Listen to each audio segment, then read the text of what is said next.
भगवान कुमारावस्था में प्रवेश किए। भगवान का यज्ञोपवीत संस्कार हुआ जिसे हम जनेऊ कहते हैं। भगवान यज्ञोपवीत संस्कार हुआ भगवान का। हमारे जो सनातन धर्म में 16 संस्कार आते हैं, उन 16 संस्कार में एक संस्कार ये भी है यज्ञोपवीत संस्कार। भगवान का यज्ञोपवीत संस्कार हुआ। भगवान गुरुकुल में शिक्षा लेने के लिए गए। गोस्वामी जी कहते हैं कि गुरु गृह गया पढ़न रघुराई, अल्प काल विद्या सब आई। गुरु गृह गया पढ़न रघुराई, अल्प काल विद्या सब आई। प्रात काल उठ के रघुनाथा, मातु पिता गुरु नावहि माथा। अनुज सखा संग भोजन करहि, मातु पिता आज्ञा अनुसरहि।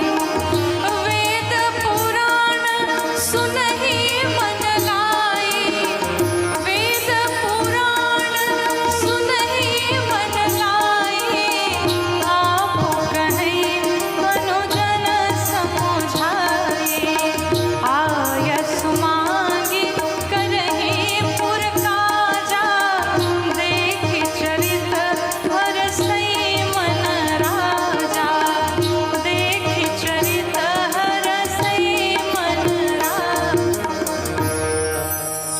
भगवान गुरुकुल में शिक्षा लेने के लिए गए। आप विचार करिए, जिस भगवान श्री राम रघुनाथ जी के पूरे शरीर से, उन्हीं के रोम रोम से सारे ज्ञान स्फुटित होते हैं, लेकिन वो भी भगवान कहाँ गए? गुरुदेव के पास गए शिक्षा लेने के लिए। क्यों? भगवान कृष्ण ने मुख से बताया, लेकिन मेरे राम जी करके दिखाते हैं। कहा मानव हो तो कैसा हो? अगर मनुष्य का जीवन हो तो भगवान श्री राम जैसा हो। कहते मैं भगवान तो हूं, लेकिन मुझे भी, मेरे भी जीवन में गुरु की आवश्यकता है। अर्थात कोई कितना भी विद्वान हो जाए, लेकिन जब तक उसके जीवन में गुरु का आगमन नहीं होगा, तब तक परमात्मा नहीं मिल सकते।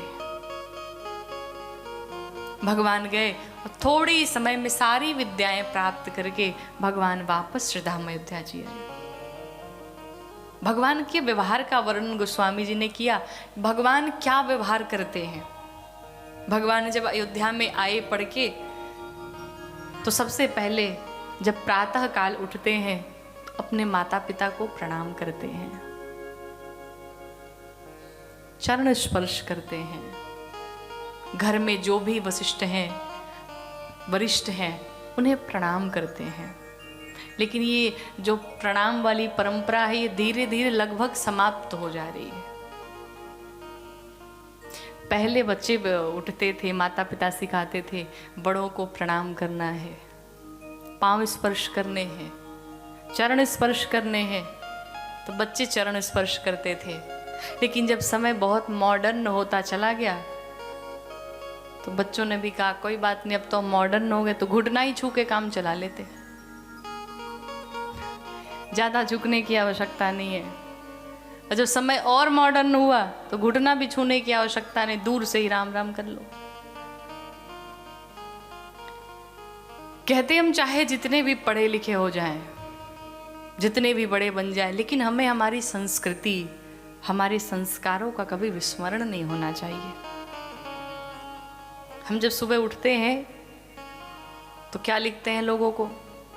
गुड मॉर्निंग लिखते हैं? लिखते हैं कि नहीं लिखते हैं? बोलते भी गुड मॉर्निंग है। अच्छा, हमने आपको गुड मॉर्निंग बोला, आप रिप्लाई क्या करेंगे? क्या करेंगे? जय श्री कृष्ण। अरे वाह, बड़े प्यारे हैं। लेकिन अगर ये सही उत्तर नहीं है। अगर हमने आपको गुड मॉर्निंग बोला तो उधर से रिप्लाई भी गुड मॉर्निंग टू आता है। अर्थात इधर से गुड मॉर्निंग गया, उधर से गुड मॉर्निंग आया, दोनों कट गया। बचा क्या? कुछ बचा? क्रॉस हो गया।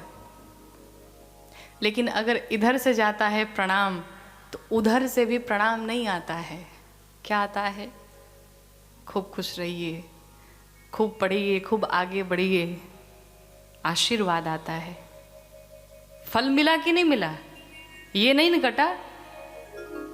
कहने का अर्थ है माँ बाप चाहे जितने भी मॉडर्न हो, बच्चे चाहे जितने भी मॉडर्न हो, हम ये नहीं कह रहे नहीं बोलना चाहिए, ज़रूर बोलना चाहिए, सीखना चाहिए, सब चीज़ हमें पता होनी चाहिए, लेकिन हमारे संस्कारों को जो हम बोलते चले जा रहे हैं ये नहीं होना चाहिए। दादी बाबा चाहे जितने भी मॉडर्न हो, लेकिन अगर बालक आकर के उन्हें प्रणाम करता है, गुड मॉर्निंग के जब उनके चरण स्पर्श करता है, तो वो भी गुड मॉर्निंग नहीं बोलेंगे, वो उन्हें आशीर्वाद देंगे। और आजकल छोटी छोटी आयु में ही, इतनी कम उम्र में ही बच्चे कहते हैं डिप्रेशन है, बहुत टेंशन है, मूड ऑफ है। अच्छा, पहले बच्चे जानते नहीं थे मूड ऑफ होता क्या है, कहते किसे हैं डिप्रेशन, उन्हें पता ही नहीं था क्योंकि वो आनंद में रहते थे। लेकिन आजकल छोटी छोटी कम उम्र में ही लोगों को डिप्रेशन हो जाता है, टेंशन हो जाता है। क्यों? जीवन में आशीर्वाद की कमी है। छोटे छोटे बच्चे होते आजकल बीमार पड़ते हैं। क्यों पड़ते हैं? उनके जीवन में किसी ज्येष्ठ का, किसी श्रेष्ठ का आशीर्वाद नहीं है, गुरु का आशीर्वाद नहीं है। हम लोग जब कथाओं में जाते हैं, किसी किसी के घर में अगर निवास होता है, रुकना होता है, तो अगर बहुत ज़्यादा VVIP हैं तो महाराज 9 दिन कथा में घर पे ही रुको, लेकिन बच्चों का पता नहीं चलता है वो रहते कहाँ हैं। अच्छा पूछो बच्चे हैं, वो अपने रूम में हैं। और इसमें गलती बच्चों की नहीं है, इसमें गलती पूरी की पूरी माता पिता की होती है। उन्हें चाहिए कि हमें संतों का आशीर्वाद दिलाएं, उन्हें चाहिए कि हमारा परिचय कराएं, उन्हें चाहिए कि बताएं कि हमारी संस्कृति क्या है, हमारे संस्कार क्या हैं, हमारे ग्रंथ क्या हैं, संत क्या है। अब आप कहेंगे प्रणाम से होता क्या है? क्या प्रणाम करने से किसी की आयु बढ़ जाएगी? क्या जिसकी मौत लिखी है कल वो टल जाएगी? हम नहीं कहते कि मृत्यु तो अटल है, मृत्यु टलने वाला नहीं, लेकिन जीवन में जो दुख परेशानियां आ रही हैं, माता पिता गुरु का आशीर्वाद उस परेशानी को सदैव के लिए समाप्त जरूर करेगा।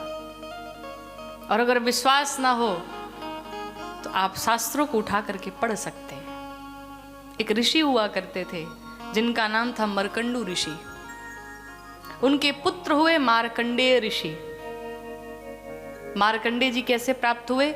इन्हें कोई पुत्र नहीं था। भगवान शंकर की बड़ी आराधना की और भगवान शंकर ने वरदान दिया, मार्कंडेय ऋषि को वरदान दिया।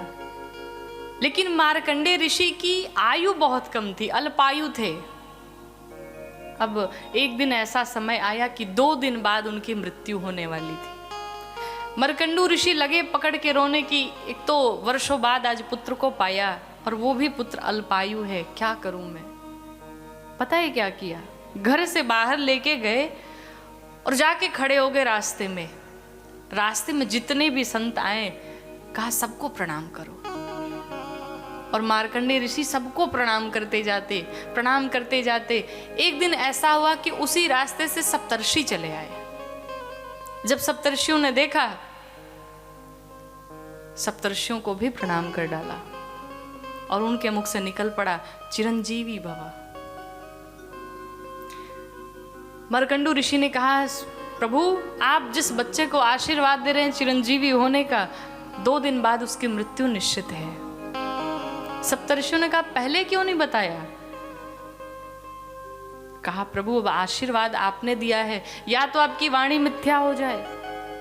भाई लोग तो यही कहेंगे सप्तर्षियों की बातें झूठी हैं, अब अपनी आप वाणी को सिद्ध करिए। सप्तर्षियों ने कहा कोई बात नहीं, इस बालक को हमें दे दो। बालक को दे दिया। सप्तर्षि लेके पहुंचे ब्रह्मा जी के पास। ब्रह्मा जी के पास गए। मार्कंडेय ऋषि ने ब्रह्मा जी को भी प्रणाम किया और जैसे ब्रह्मा जी को प्रणाम किया, ब्रह्मा जी भी बोल पड़े चिरंजीवी भव। सप्तर्षियों ने कहा सरकार आपने जिसको आशीर्वाद दिया चिरंजीवी होने का, वो 2 दिन बाद मर जाएगा। ब्रह्मा जी ने कहा फिर बताया क्यों नहीं, हमें क्यों फंसाया?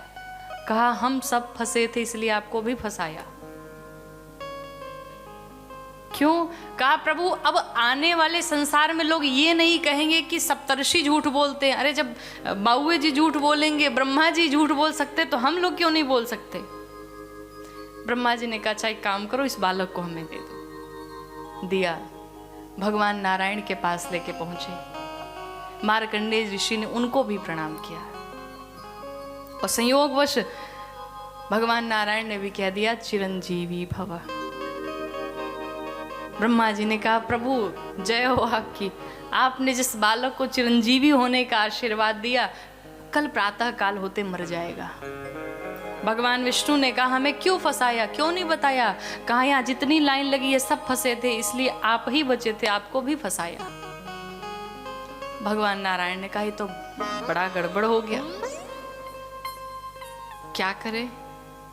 अब अंत में कोई उपाय नहीं था, तो सब लेके पहुंचे कहां पे? भगवान शंकर के पास, जो कालों के भी काल हैं, जिन्हें हम महाकाल कहते हैं। सभी पहुंचे उनके पास और जाकर के मार्कंडेय ऋषि से सबने कहा एक काम करो, जैसे बाबा को देखना दंडवत हो जाना चरणों में। मार्कंडेय ऋषि जैसे भगवान शंकर को देखा तुरंत जाकर के चरणों में लौट गए, पांव पकड़ लिया और लगे जोर जोर से चिल्ला के रोने। बाबा तो भोलेनाथ, भगवान शंकर को दया आई, कितना प्यारा बालक है, तो ये रो रहा है, जाओ चिरंजीवी भव। महादेव ने भी आशीर्वाद दे दिया। सबने मिलके कहा सरकार आपने जिसको आशीर्वाद दिया ये कल प्रातः काल होते मर जाएगा। बाबा ने कहा पहले क्यों नहीं बताया, क्यों फंसाया? कहा सब फंसे थे, आप ही बचे थे। अब आप जानो, अब भाई हम अकेले रहे थोड़ी रहेंगे, हम कह दें ब्रह्मा जी झूठ बोल सकते, नारायण झूठ बोल सकते, अब ये भी कोई नहीं, अब आप कह सकते कि भाई हम तो कुछ नहीं जानते, अब आप भी झूठ बोल सकते हैं। अब आपने वरदान दिया तो सिद्ध करो। भगवान शंकर ने कहा ये तो वही बालक है जिस बालक को हमने मरकंडू ऋषि को प्रदान किया था। कोई बात नहीं, ये बालक, इस बालक की कल मृत्यु होने वाली है और जो मैंने आशीर्वाद दिया मैं उसे सिद्ध करके दिखाऊंगा, पूरा करके दिखाऊंगा। और आपको बताऊं, जिस बालक की मृत्यु कल प्रातः काल होने वाली थी वो बालक आज भी इस कलिकाल में भी जीवित है। चिरंजीवियों में मार्कंडेय ऋषि का भी नाम आता है। ये क्या है? प्रणाम का लाभ है।